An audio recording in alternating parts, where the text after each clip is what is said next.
Ei, meus queridos, bom dia, boa tarde, boa noite para todo mundo. Espero que esteja todo mundo bem, todo mundo saudável, todo mundo estudando. Bem, vamos lá, nós vamos iniciar hoje o capítulo 5. Com certeza vocês já devem estar procurando ele aí no livro de vocês. Vocês não vão encontrar. Pelo seguinte, por conta dessa crise do Covid-19, as editoras estão demorando muito para fazer as suas entregas, o que até dá para a gente entender.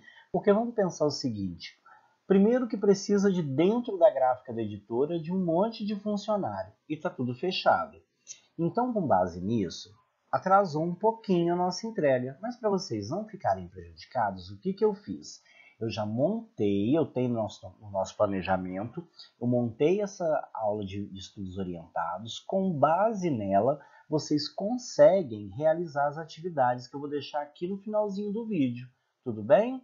Vamos lá. Nós vamos começar a estudar a sociedade do continente europeu, que é bastante diverso. Quando a gente fala europeu, a gente logo tem uma imagem única, e na verdade não. Como nós já aprendemos anteriormente, tem uma variação cultural, linguística imensa no continente. O Velho Mundo, ele é a conexão com o resto do mundo. Vocês vão encontrar cidades como é o caso de Londres, que é a cidade mais cosmopolita do mundo. Sabe o que isso quer dizer? Londres é a única cidade do planeta que vocês vão encontrar pessoas de todas as nacionalidades do mundo. Olha que interessante. Então a diversidade e a sociedade da Europa é muito diversificada e muito interessante para a gente estudar. E a gente já sabe que a configuração territorial da Europa é bastante fragmentada e com grande pluralidade cultural, o que levou esse continente a estabelecer uma relação estreita com os movimentos populacionais. A pequena extensão territorial de determinados países e as facilidades dos meios de transportes atuais vão permitir, sem grande dificuldade, que as pessoas atravessem 3 ou 4 países em questão de horas, o que possibilita uma grande troca cultural entre esses habitantes. Assim, o contato com estrangeiros para o habitante e para esses habitantes desse continente é considerado algo muito rotineiro, muito do cotidiano. Para nós, quando chega um gringo, a pessoa é até uma novidade, né? Para eles lá nem tanto, porque em 4 horas você consegue atravessar aí 4, 5 países. A porcentagem de imigrantes que vivem, por exemplo, nos países europeus é bastante variada. Os países da Europa Central, como é o caso da Suíça, a Áustria e alguns países setentrionais, a Suécia, por exemplo, apresentam maior porcentagem de população de imigrante. As grandes potências europeias, como é o caso da Inglaterra, França, Alemanha, né, também vão apresentar uma considerável porcentagem de imigrantes, o que vai evidenciar a atração dessas pessoas por esses locais, uma vez que o setor econômico lá é bastante variado, tem maior possibilidade de emprego e de melhoria de renda. O contato constante dos europeus com culturas estrangeiras não é um fenômeno novo. Hoje a Europa ela é um destino de muitos imigrantes, mas desde sempre foi assim. Afinal de contas, desde lá dos períodos de navegações, ou antes disso, quando os comerciantes de Veneza, por exemplo, iam muito para as Índias na troca de mercadoria, a proximidade com o continente africano. Isso tudo fez com que as pessoas sempre fossem e tivessem essa troca cultural com a Europa. Nesse mapa, vocês estão vendo a porcentagem de imigrantes que tem em cada um dos países. E aí vocês podem detalhar um pouco mais em cada um deles. Em algum momento da história, foi interessante para a Europa receber imigrantes. Em outros períodos, ela enviou muitos imigrantes para outros países, né? Que nesses países eles eram imigrantes. Por quê? Primeiro tem o período colonial, entre o século XVI e o século XIX, que a imigração europeia foi decorrente das relações que tinham entre a metrópole, as metrópoles, né? As cidades da Europa, com as suas colônias em todo o planeta. Esse fluxo migratório estava ligado ao desenvolvimento das atividades econômicas e ao exercício dos cargos políticos administrativos, as políticas de colonização que eram praticadas nesses países europeus. São exemplos dessa imigração europeia nesse período os ingleses, que foram para as colônias na América do Norte, os espanhóis aqui na América Latina, os franceses para os territórios africanos, os portugueses aqui para onde hoje é o Brasil. O segundo período foi no período pós-abolição da escravatura. Esse segundo fluxo de imigração europeia ele ocorreu na segunda metade do século XIX e na primeira metade do século XX. Ele teve como principal destino os países da América e da Oceania que passaram por um processo de substituição da mão de obra, que antes era de escravos, pela mão de obra livre, que se direcionava nas regiões específicas desses continentes, como na costa dos Estados Unidos, na costa nordeste daquele país, no sudoeste e no sul do Brasil, no nordeste do Uruguai e da Argentina, e em todo o território do Uruguai. Nós temos alguns fatores que fez isso. Por exemplo, os fatores de origem, o aumento demográfico dos países europeus, né? Melhoria de qualidade de vida e de longevidade, crises políticas e econômicas que passaram em alguns países lá, a expansão dos impérios otomano, russo, austro-húngaro e guerras. Principalmente na Primeira e na Segunda Guerra Mundial, muitos que ficaram assim sem nada no continente buscaram em outros locais do globo uma oportunidade para crescer. Aconteceu muito isso aqui no Brasil. A gente recebeu muita gente da Europa.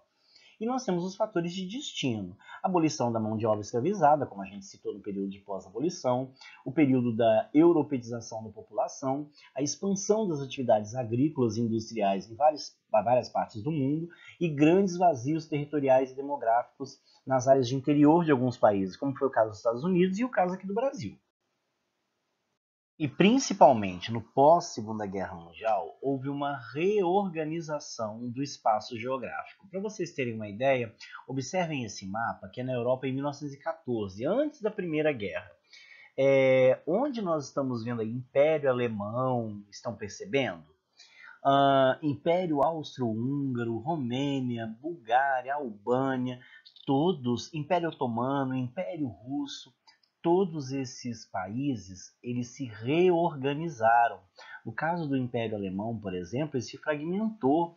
No Império Austro-Húngaro também, ele foi se fragmentando. Então, por isso que quando a gente observa hoje, tem várias outras territorialidades, vários outros países. Vamos lá. Na Segunda Guerra Mundial, nós deixamos marcas profundas em toda a configuração espacial do continente europeu. Após seu fim, em 1945, as fronteiras europeias mudaram, assim como os aspectos sociais, políticos e econômicos daquele continente, fazendo a Europa empreender uma reorganização do seu espaço, até atingir a forma que nós temos e conhecemos hoje. As alterações mais significativas das fronteiras europeias dentro desse contexto pós-guerra ocorreram nos países da Europa Central e do leste europeu, onde a expansão do território alemão, do exército alemão, foi mais intensa e mais significativa, levando a uma fragmentação territorial e a perda de território de diversos estados europeus, alguns que nem existem mais. Aqui nós já temos um mapa da Europa em 1949, depois da Segunda Guerra Mundial. A gente já percebe que está bem diferente. Durante o século XVIII e o século XIX, os territórios europeus apresentaram uma configuração pouco diferente daquela que nós temos atualmente. Foi nesse período que a Itália e a Alemanha se unificaram e se consolidaram como países. As alterações territoriais perduraram durante um bom tempo e nas duas guerras mundiais tiveram grande influência, como a gente viu anteriormente, nesse processo. Até o fim da Primeira, estavam estabelecidos na Europa três impérios diferentes, o Império Austro-Húngaro, o Império Otomano e o Império Russo, que acabaram se fragmentando. Aqui nós já temos uma outra configuração, estão vendo? A Alemanha Oriental, a Alemanha Ocidental, a Itália está unificada, a própria União Soviética, vários países novos, onde nós tínhamos o Império Húngaro e assim por diante. E dentro do contexto de sociedade, as guerras mudaram muito as implicações populacionais da Segunda Guerra, após a Segunda Guerra Mundial. Até hoje é difícil contabilizar as perdas humanas nos conflitos decorrentes da Segunda Guerra Mundial.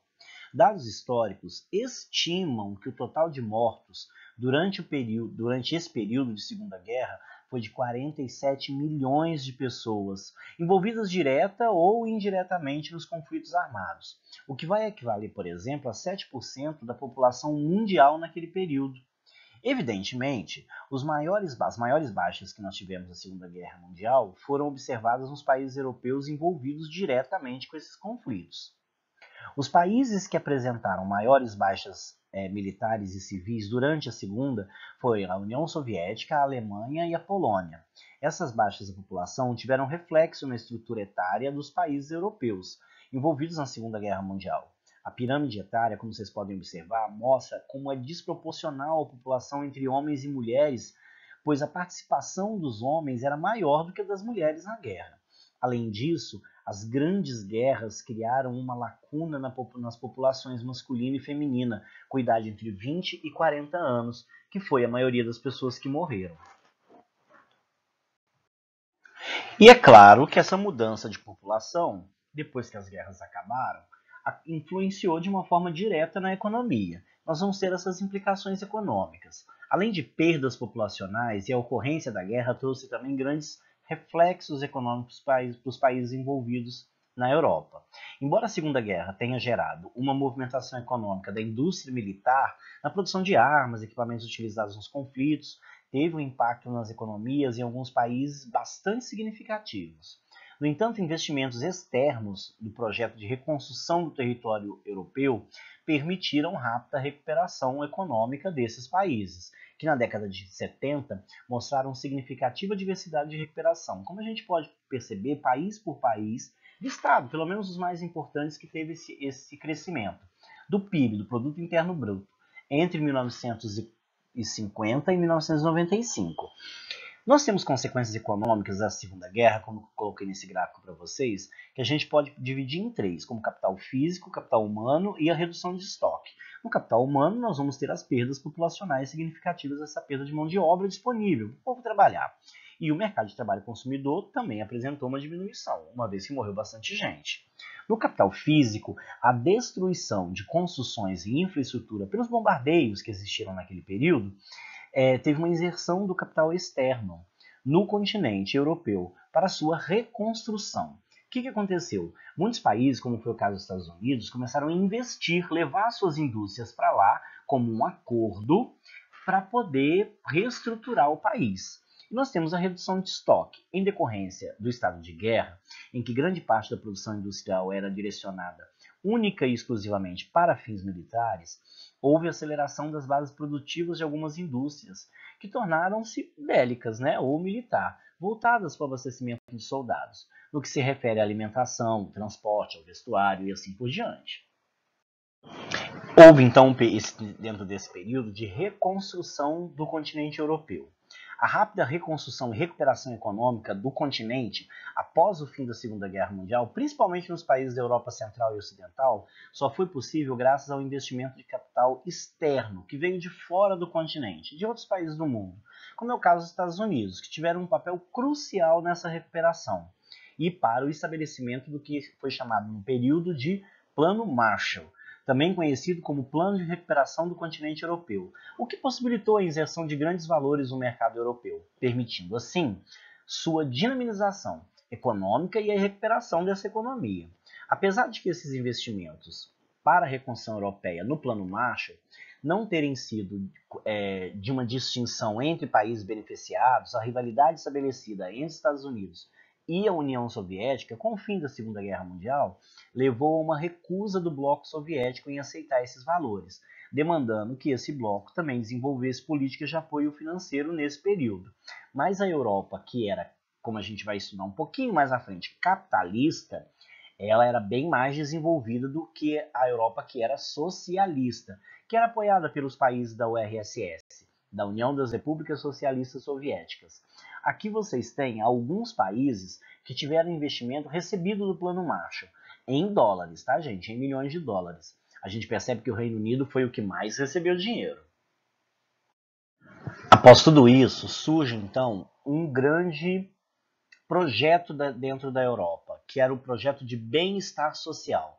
Durante o século XIX, as ideias dessa reorganização de um sistema de produção que fosse alternativo ao capitalismo já rondavam a sociedade europeia. Apesar de não ter sido uma implementação de forma permanente, ainda assim o socialismo despontava como forte candidato, principalmente entre as organizações sindicais e operárias daquele continente, com diversos levantes pontuais, na tentativa de estabelecer um sistema produtivo dentro do continente europeu, da parte desse continente europeu, que era socialista. Entre os diversos pontos defendidos pelos socialistas estava a ideia de um Estado forte, e centralizado, que deveria agir nas diversas esferas sociais e regular a distribuição que fosse equitativa dos bens produzidos, permitindo assim uma diminuição entre as diferenças entre as classes sociais, os princípios básicos do socialismo. Dentro desse contexto, surgiu um debate de quais deveriam ser as atribuições do Estado e do nível de intervenção que ele poderia ter na vida da população, resultando no aparecimento ou na consolidação de dois sistemas que se contrapunham, o socialismo e o capitalismo, como a gente disse anteriormente. Nessa perspectiva capitalista, de acordo com as diferentes realidades políticas e econômicas, são elaboradas formas de organização que apresentarão maior ou menor nível de intervenção estatal na economia, podendo variar de um estado mínimo até a consolidação de um estado de bem-estar social. O estado de bem-estar social na Europa, no século XX, no mesmo tempo em que tem base no modo de produção capitalista, traz características de ação do Estado no campo social. Contudo, essa política foi deixada de lado até o fim da primeira metade do século XX, por conta dos conflitos que aconteceram na Europa, principalmente entre capitalistas e socialistas. Como funcionavam esses modelos europeus de estado de bem-estar social? Apesar de serem fundados com os mesmos princípios de assistência e de diminuição das desigualdades sociais, mas dentro do sistema capitalista, os diferentes estados europeus, em seus diferentes governos, concederam modelos bem teóricos e práticos, bastante diferentes de políticas de bem-estar social. Dessa forma, a aplicação do estado de bem-estar social apresentou algumas variações dentro do continente, de acordo com a situação econômica ou com o contexto político e o contexto territorial. Por exemplo, tinha políticas amplas e políticas estritas. Nas políticas amplas, era focado, era obrigação do Estado e era uma prioridade. Pavimentação das ruas e das calçadas, coleta de lixo, policiamento, transporte público, escola, tudo fornecido pelo Estado. Nas políticas que eram estritas, era licença maternidade, seguro-desemprego, pensões para viúvas e crianças órfãs, benefícios para pessoas com beneficência, assistência médica e seguro-saúde. Todos esses contextos eram obrigações do Estado estar mantendo as pessoas, mas mantendo a política de capitalismo. Mas o que acabava acontecendo? Porque como estava se convertendo a um novo capitalismo, dentro dos conceitos básicos liberais do capitalismo, o Estado não pode intervir. Mas eu estava saindo de uma guerra. A população não tinha como ter acesso a toda aquela industrialização que estava recomeçando no território europeu. Então, por isso que criou esse bem-estar social, esse estado de bem-estar social, permitindo ao Estado uma participação, colaborando com o desenvolvimento do cidadão, da sociedade. Os gráficos mostram, como é o caso desse, que cerca de 1/3 de todos os gastos do governo do Reino Unido, por exemplo, é direcionado a políticas de bem-estar social. Essa política que a gente está discutindo, o que é considerado um valor bastante expressivo em comparação a outros países. Entre os maiores gastos dessas políticas sociais, vai se destacar os realizados com pensões do Estado, auxílios de moradia, subsídios para pessoas com algum tipo de deficiência, que foram órfãos ou que eram vítimas da guerra, vítima física mesmo, que perderam membros e assim por diante. A gente pode acompanhar cada um, no caso do Reino Unido, no ano de 2019, em bilhões de libras esterlinas, com tudo que foi gasto, com saúde, com políticas sociais individuais, com políticas sociais amplas, com juros de dívida, outros gastos que eles tiveram, manutenção de ordem pública, moradias e meio ambiente, transporte, defesa, educação, indústria e agricultura na geração de emprego. Já na Europa continental, a gente acabou de ver no Reino Unido, né? Na Europa continental, em países como é o caso da Alemanha, Áustria, Bélgica, França, Países Baixos, Luxemburgo, o modelo de bem-estar social aplicado, ele se desenvolveu de uma forma um pouco diferente do que em outros países, sendo conhecido como modelo conservador corporativo. Como que ele funcionava? No sistema adotado por esses países, o Estado tem participação maior do que nos outros modelos, e a divisão é estabelecida entre os beneficiários e os não beneficiários dos serviços do Estado. em um modelo com fortes bases corporativas. Dessa maneira, diferentes classes sociais têm acesso aos serviços do Estado, mais diferenciados, criando ao mesmo tempo uma forte identificação de classes. Nesse modelo que eu estou mostrando para vocês, nessa característica da Europa continental, o pagamento de benefícios de taxas de diferentes valores para diferentes classes.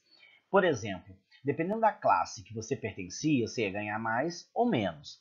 Isso tinha uma busca de estabilidade de emprego e de manutenção de condições de consumo, porque eles entendiam que quanto mais uma pessoa ganhava, mais ela gastava. Por sua vez, ela pagava mais impostos. Se ela pagava mais impostos, os benefícios que ela ia receber deveriam ser maiores. Na utilização de diferenças e diferentes serviços e benefícios de acordo com os setores com os quais vocês pertencem.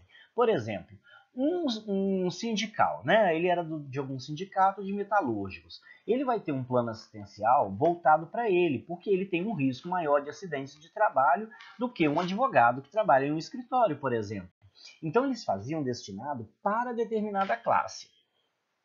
Com base em tudo isso, vem então os conceitos de neoliberalismo e de privatização de serviços, porque embora tenha sido importante a reconstrução dos países europeus durante o período do pós-guerra, as políticas de bem-estar social não são políticas que sejam permanentes, elas são para atender a necessidade naquele determinado período, que no caso era o pós-guerra. Assim, existem períodos em que elas apresentam maior atuação do Estado. Em outros períodos, elas são minimizadas para aplicação e ampliação da atuação do mercado na lógica social. Entre os períodos de diminuição das políticas de bem-estar social, destacava o período neoliberal. O que é isso? O neoliberalismo ficou marcado como um período de abertura econômica para o mundo, com o início aconteceu durante o fim da década de 1980 e alterou a concepção do Estado em diversos países. Uma das consequências desse neoliberalismo é a diminuição dos gastos públicos, o que afeta as políticas de bem-estar social. Nele, qual que era o foco? Busca-se as privatizações dos serviços públicos e a diminuição das políticas públicas sociais, como meio de diminuir os gastos que o Estado tinha. Essas políticas neoliberais alteravam de maneira bastante significativa as políticas de bem-estar social nos países europeus, assim como nos países da América Latina, que isso também ocorreu aqui, com a venda de diversas empresas que eram públicas para iniciativa privada e a diminuição do alcance dos serviços públicos de apoio para direta à população. Então, nós vamos fazer atividades. Lembrando, vocês vão me dar a resposta no dia 15 de abril. Não esqueçam, no dia 15 de abril, vocês vão enviar para mim as respostas, até meio-dia e 20. Ô, gente, eu estou sentindo a ausência de alguns colegas de classe, hein? Vamos mobilizar os colegas aí e me mandar essas atividades, tudo bem? Eu quero a participação de todo mundo. A turma é boa demais para a gente ficar, principalmente nesse período que a gente precisa se conectar, a gente ficar desconectado. Mas vamos lá, voltando, vocês vão mandar para mim no dia 15 de abril, até meio-dia e 20. Como vocês vão fazer no caderno de vocês, precisa imprimir? Olha, eu sugiro o seguinte, que vocês coloquem apenas as respostas no caderno de vocês. Tira foto e manda para mim pelo WhatsApp. Meu contato está lá no grupo. Aí eu vou dar baixa aqui colocando um ok que vocês fizeram a atividade. Com base nisso, quando o nosso livro chegar e terminar esse período caótico de crise de Covid-19, vocês passam as respostas para o livro de vocês, tudo bem? Mas eu vou dar um feedback para vocês sobre as atividades. Bora lá! Vamos lá. Como é possível diferenciar os fluxos migratórios europeus durante o período colonial dos fluxos migratórios pós o período da abolição? É só vocês prestarem bastante atenção na minha explicação lá no iniciozinho do vídeo, que vocês conseguem responder isso aqui facinho, facinho. Nossa, que questão grande, hein? Mentira. Na verdade, ela é de múltipla escolha, mas ela tem um texto base para vocês. A partir da segunda metade do século XIX, muitos europeus viajaram durante semanas em navios para se estabelecerem em diversos locais do mundo, tendo como destino principal alguns países aqui do continente americano. Nesse movimento migratório, destaca-se o fluxo de imigrantes italianos, que se dirigiu em grande quantidade para diversas regiões do Brasil, incluindo boa parte do estado de São Paulo. Sobre isso, vamos dar uma olhada nesse texto da Revista de História da Biblioteca Nacional, número 72, o número 72 da revista, em setembro de 2011. na página 19. Trazido para substituir o negro escravo, o italiano vinha plantar café como assalariado, e não para se tornar um pequeno proprietário. Logo, ele descobriu o caminho das cidades, onde ia encontrar patrícios quer dizer primos, parentes, próximos, vindos para o ambiente urbano. Ali, esses imigrantes tornavam-se operários, pedreiros, carpinteiros e trabalhadores de todos os ofícios. Muito bem, considerando as informações apresentadas, é correto afirmar que a migração italiana no estado de São Paulo, vocês vão selecionar uma das respostas que vocês vão julgar correta. Última, mas não menos importante, número 3. Quais foram os países da América do Sul que mais receberam imigrantes europeus durante o século XIX e XX? E para quais regiões se dirigiram esses trabalhadores estrangeiros? Tá muito fácil, hein, gente? Por hoje é isso aí. Semana que vem tem mais estudos orientados para vocês. Façam as atividades, me mandem no dia 15 até meio-dia e 20 todas elas.